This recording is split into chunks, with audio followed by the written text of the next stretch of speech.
Welcome to Best Picture This, where it is always Oscar season. I'm Mike. And I'm Brian. In this show, we reevaluate every Best Picture nominee from the 21st century and decide whether to keep it or kick it from its Oscar pedestal. And sometimes, like today, we bail on nominees in favor of better movies that didn't even get nominated. Are you saying you're going to keep this movie? Yep.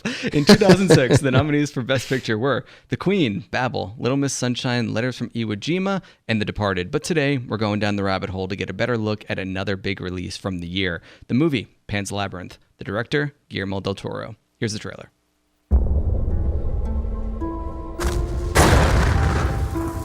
In a dark time, when hope was bleak, there lived a young girl whose only escape was in a legend that wanted her back.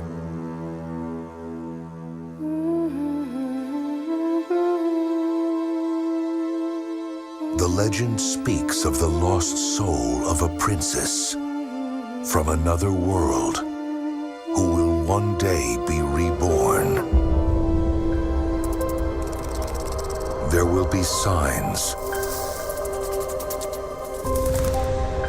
that mark her return.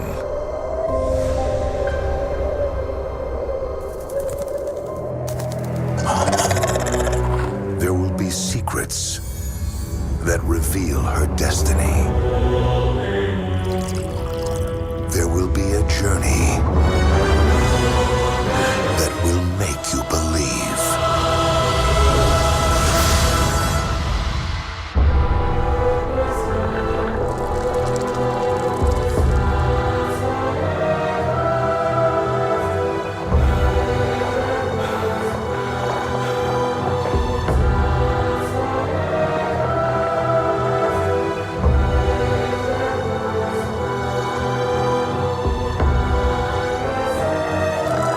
From Picture House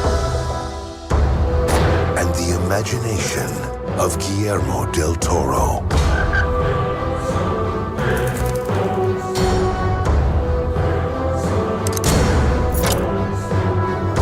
In darkness, there can be light. In misery, there can be beauty. In death, there can be life.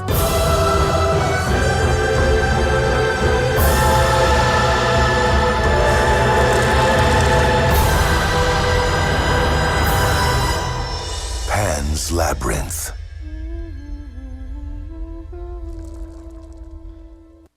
Interesting in that trailer that we get no storyline other than the mythology of it, and That's all you need to know. no actors. We also got a voices. narrator. Narrator's been gone for a while in trailers. He has been. I missed that guy. Yeah. So this movie was nominated for Best Original Screenplay and Best Foreign Language Film. It did not win Best Foreign Language Film.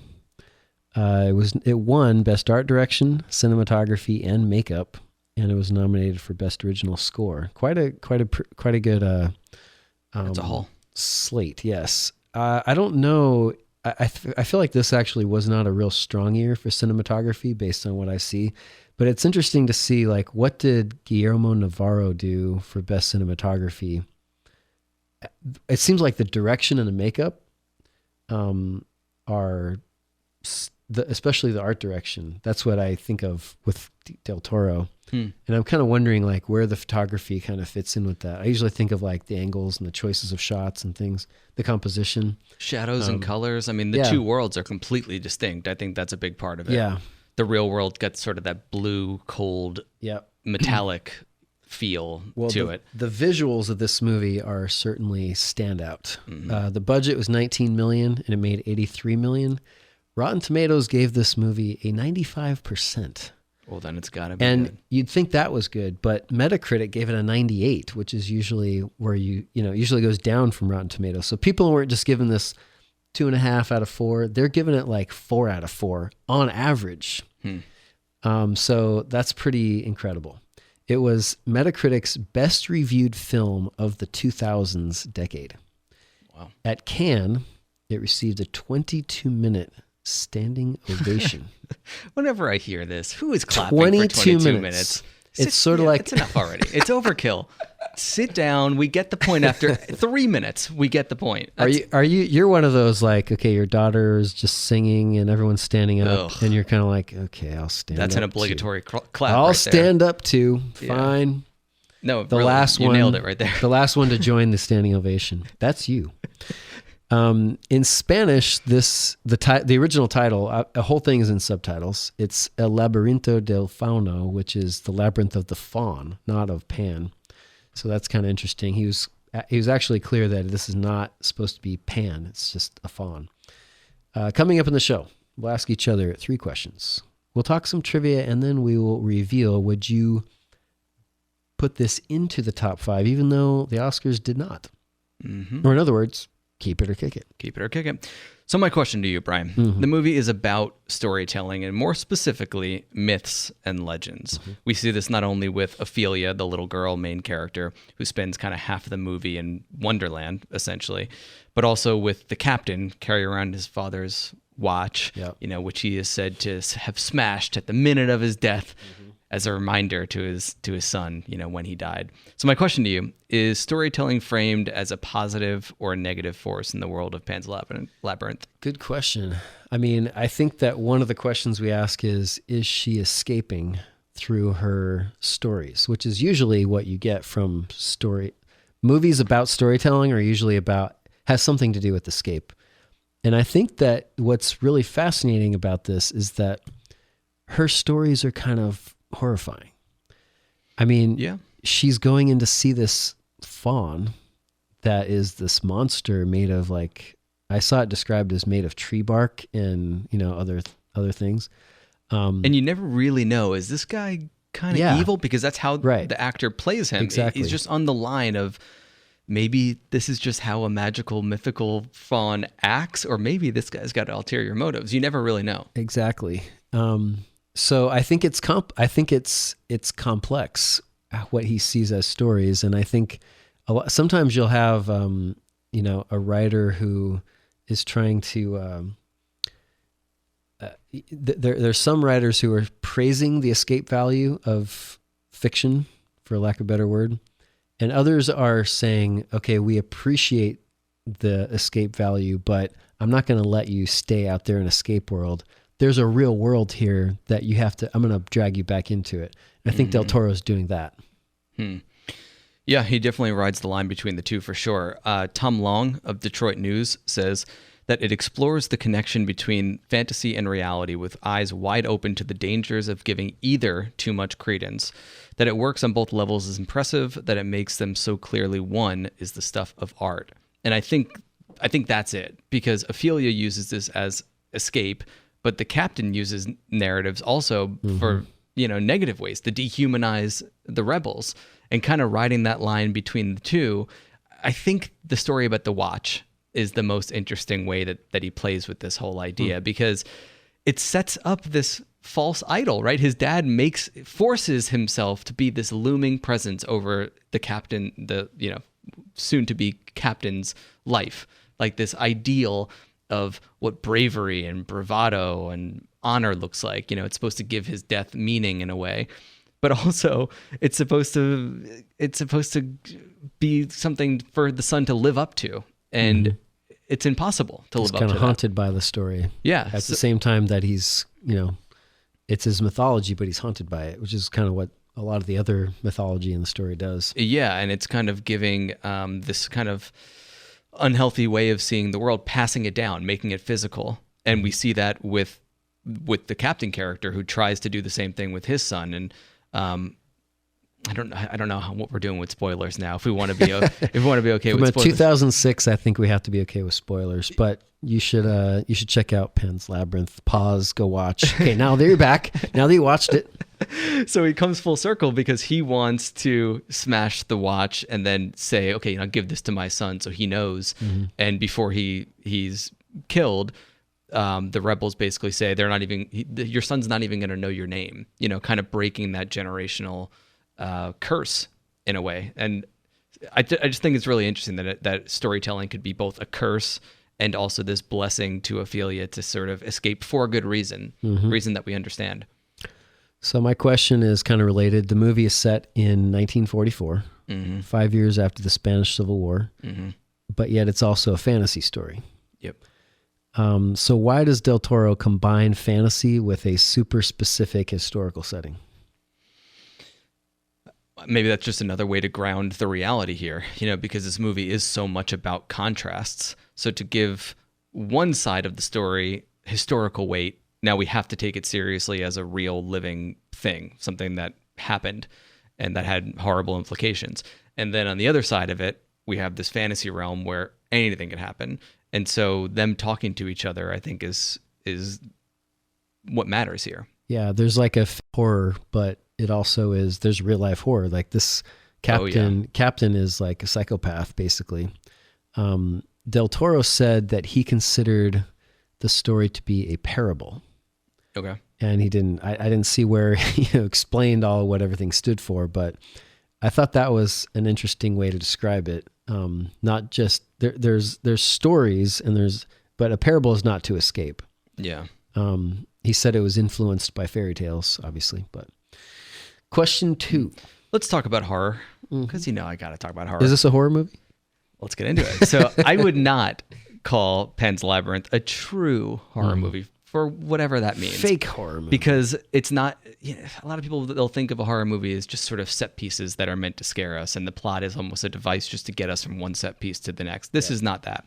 But just like in a David Lynch movie, there are scenes here that are undeniably scary. So what do we do with that? So does that genre mashup, kind of fantastical, horrific, does that work for you, or is it a clash? It's sort of like, so we did an episode on Mulholland Drive, and it's undeniably unique and successful. But then when I walk away from it, I'm kind of like, sometimes I'm like, I felt like I was jerked around one way or the other so many times. It's hard to wrap my mind around the movie. I feel like I need to watch it again. And you should. Yes. And I actually have recently bought Mulholland Drive. So I'm going to rewatch that. I still haven't yet. I feel sort of the same way about Pan's Labyrinth, because I didn't know what to expect at all. I mean, it's sort of like, I told a friend that I was doing an episode on this movie. He's like, oh, that's the kid movie that Del Toro did. I'm like, well, I mean, it's rated R. There's some pretty serious torture, so it's about a kid, but it's also about a kid. This is not a kid's movie. This is not a kid's movie at all, but it's really interesting that it's sort of like if you were pitching this movie to a movie studio, if this was the first movie he was going to make, it's like, it would be pretty hard to find someone to do it because, well, it's got a kid. It couldn't have been the first movie he would have made. No, I don't think it could have. It wouldn't have gotten financed. Even though it's incredibly original. But I have thought about this movie a lot since watching it. And I would say that the mashup does work well for me. My previous question, the super specific historical setting and the fable aspect of it also kind of like throws you around a lot, but I think it does work. Yes. The scene with the monster with the eyes in his hands. The pale man. It's one of the all-time great horror scenes. It's a great scene. I think. The imagery is great. It's tense. It's kind of got a classic setup, don't eat anything on the table. And of course she does, which makes no sense. But it's so iconic that my teenage son said that he has seen that on Instagram and memes, even though he's never seen the movie. The character design. That's how intense it is. If you've seen it in a meme, I know, then it's got to be big. It's got to be good. But the character design is fantastic. And also, when we think about horror and fairy tales, all fairy tales are horror stories. I mean, look back at these things. They're horrible. Think about Hansel and Gretel alone. Yep. And the list goes on from there. But I remember with Nightmare Alley, you talked about like your expectations with genre and almost seeming like you have to kind of know what you're getting into in order to appreciate a movie. But if you look at a movie like this or anything in David Lynch, I don't know why I keep bringing up David Lynch, but there's got to be some kind of stylistic connection here. There is, yeah. David Lynch doesn't make horror movies. He doesn't make dramas. He kind of just makes mysteries and nightmare movies, and they could be a bunch of different things at a bunch of different times, but it's not really about the what of it. It's kind of about the how. with Mulholland Drive, I mean, it feels like he made a really awesome 3-minute piece, and then he's like, now what are we going to do? Now let's do this. And they're interlocking, but sometimes they don't all resolve. And I mean, it was actually set up as a show first, but again, in the end, it works on a totally different level than what was probably expected, even by him. One more thing I love about the genre mashup element is that you never know when the scares are going to come. Mm-hmm. You never see them coming. And especially in slasher horror movies, those are kind of the most formulaic, and you could always see, okay, now is when the scary stuff is going to start happening. Like, she opened up a door and you can't see behind the door. So when she closes the door, there's probably going to be something behind the door. It's a lot of those setups, things in mirrors, stuff like that. When you're in a movie like this, half of the time it's light and airy, half of the time it's fun, half of the time you're in the real world. You never really know where the scares are going to come from what direction. And I think that does something to you when you're watching. It kind of puts you on guard. Question number 2 for me is, if you were told not to eat anything in the Pale Man's lair, but you saw, the best looking grape. Oh, they were great looking grapes. They were. Would you eat it? Let me just say, I love a good grape. Big grape fan. I do a daily fruit report in my house. Do you? Where, this is an unofficial thing, Brian, but I will eat fruit. And then if I find the fruit to be very good or very bad, I will announce to the house. Do you have an intercom system? I'll do a fruit report. And I'll tell them how great these grapes are. You got to try these grapes. But this is, it's pretty dumb. They're very clear about your life depends on not eating. And of a whole table of food, there's a whole turkey there. She didn't even seem that hungry. There are cakes. It was almost curiosity that she ate the grape. Yeah, like what's going to happen? That's probably fair. That's probably more what it was. What will happen if I eat this grape? I had while we're on the subject, I had a banana that was a little bruised this morning. Fruit report. Nice. And I was kind of thinking afterward, like, there's probably some banana experts out there that can describe the different progressions of consistency. And I'd like to learn that. I'd like to read it. I would read a book about bananas. A whole book. About bananas. I would. Wow. Question number 3. So the movie is split between Ophelia's time in the Labyrinth and half in real life during the Spanish Civil War. James Berardinelli, I'm sure I got that right, Real Views, he said, many films with split personalities invest all their creative energy into one aspect of the story, causing the other one to flounder and feel obligatory. Do you feel like either one of these sides is kind of clearly weaker than the other, or do either side feel obligatory? Actually, I favored the real world half. Wow. Okay. Over the fabulous part kind of informs it all, and it's all, you can't separate the two. Yeah. But I'm going to give you 3 quests, and that starts to feel a little bit like I don't know, not formulaic, but it's like arbitrary. I think that which is kind of part of why that's a fawn is entitled to be arbitrary, I guess. Yeah. And it's more of just giving Ophelia something to do, right? Yeah. She has a mission now. A little bit contrived to make that happen. But again, that's what fables a lot of times are like. So, but I did think that when, the captain's descent, he was a fascinating character to me, even though he's basically one note the whole time. But I was pretty glued on him during the movie, and the mother and the housekeeper person who had this other, the subplot with the she's like a double agent. Yeah, all that stuff was probably got me going more than the other part. What about you? Interesting. I would say that the fantasy stands out to me just because I think there's so much vision in those sequences, and especially the Pale Man. Especially the Pale Man. But it wouldn't be the fantasy wouldn't be as strong without the real life portion, like you said, informing it. They both kind of exist because of and in service of the other. That's what makes the movie great.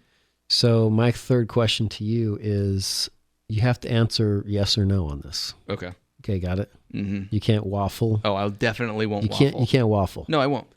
Is this a happy ending or a sad ending? It's sad.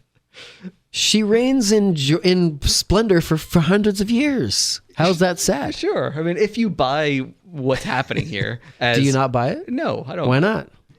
Isn't that because fable real in the world of the story? Gives you the option. It's not. It's Del Toro is clearly not trying to tell us whether or not this is real. He wants it to be an open-ended question. I think it's clear that it is real. We see Ophelia talking to nothing at one point. But the magical parts are in the both worlds. Like the mandrake root that's like squirming and stuff. That's in both worlds. Like, but it was just a root when he picked it up and threw it out underneath the bed with the spoiled milk water. There's also plenty of shots that go in and out of the real world without any kind of interruption. I don't think that's necessarily just her imagination, but you're probably right. There's definitely some interpretation. If there's enough debate for it there, then it is. But so you're saying it's a sad ending? I think he pointedly is building this movie so that we can choose a side, basically. Mm-hmm. And I choose that she just dies and nothing happens after that. That it's sad, and the only way she can make herself feel better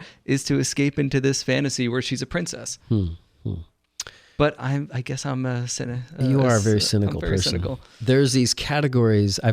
I've come up with some categories of happy endings just for your pleasure. I love categories. Yeah. There's the HEA, the happily ever after, which is actually how some romance novels are like branded. There's like a sticker, HEA. Don't worry, nothing bad's gonna happen in this story. They're gonna fall in love at the end. Yeah. So there's the HEA. Then there's what I would call the ski jump happy ending, where everything's going so bad, and then there's something slightly good at the end, and that's where we end. And so it kind of makes it feel good at the end, even though mostly it's still all bad. Okay. I would say Little Miss Sunshine is kind of like that. Okay. There's a little bit of togetherness at the end, but basically one bad thing happens after another. And then there's the Fantastical Leap ending that has a sort of an unreal happiness. Pan's Labyrinth, I think, is like this, where there's we just talked about that.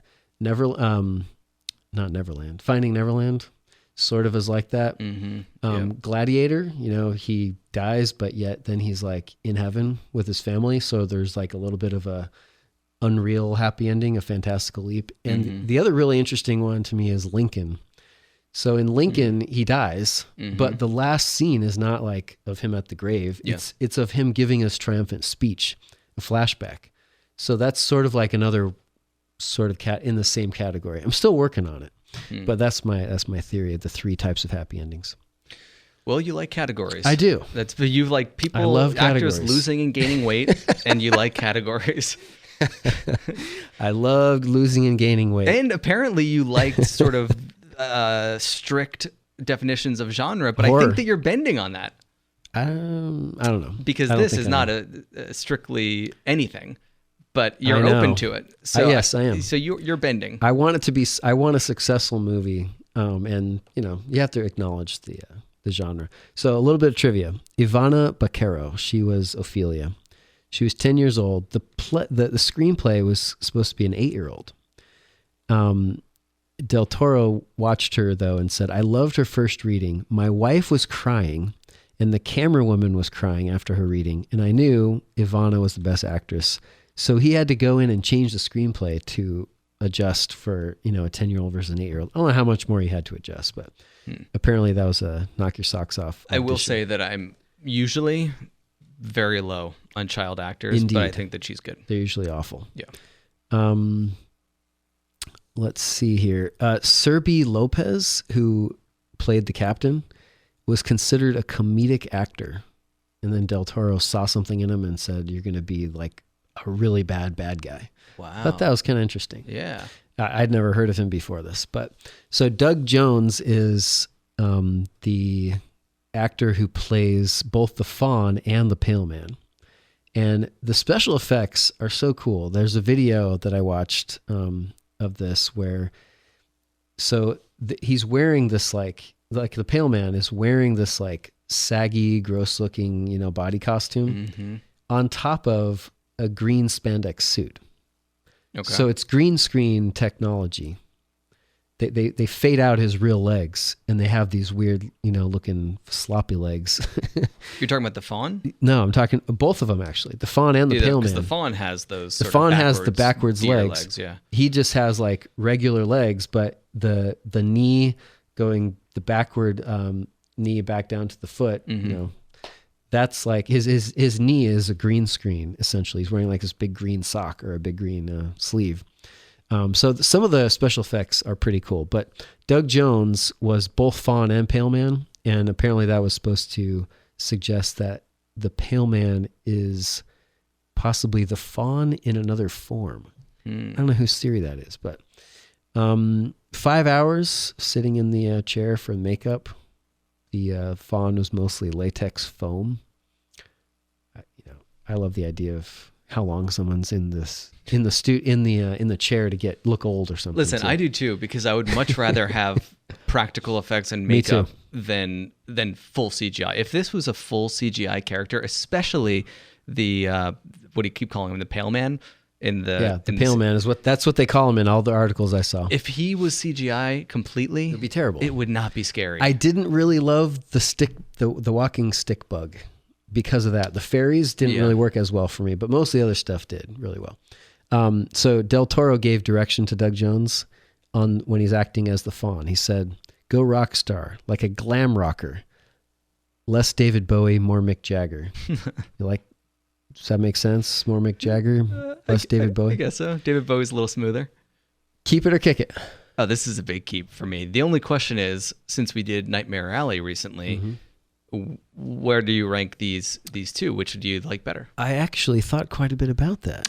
I think Nightmare Alley is superior in almost every way, but that's because I really, really like Nightmare Alley, and I still think that Pan's Labyrinth is very good.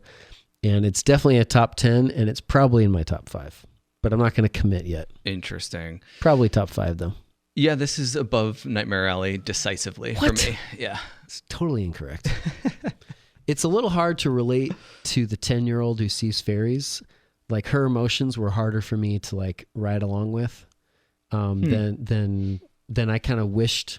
I was like hoping like this is going to be desperate. The classic. Her mom is dying. There's a war going on. Her dad's dead. But she's talking to bugs and stuff, and it throws me out a little bit, all right? Wow. Okay. Well, we can't be right all the time. No, you can't. So did you say keep it or kick it or not? I'm going to say I think you're dancing around it. It's a soft keep. Soft keep. Wow. But that's 5. That's top 5. That's pretty impressive. I mean, Del Toro should be happy to be on my top 5 softly. All right. So next week we'll either be doing another 2006 movie, or we might jump and do some more 2021 you never know. Oscar nominees that are streaming. But until then, find us at bestpicturethis.com, on Spotify, Apple, or wherever else you listen. We're also on Facebook and Twitter at Best Picture This. And for 16 years of golden takes, head over to Letterboxd/Mike Cavalieri. To support the show, visit patreon.com/bestpicturethis. Thanks to WNZF and the illustrious Mark Gilliland for producing. Also, please remember to rate, review, and subscribe. Feel free, after this concludes, to participate in the 22-minute standing ovation for this episode.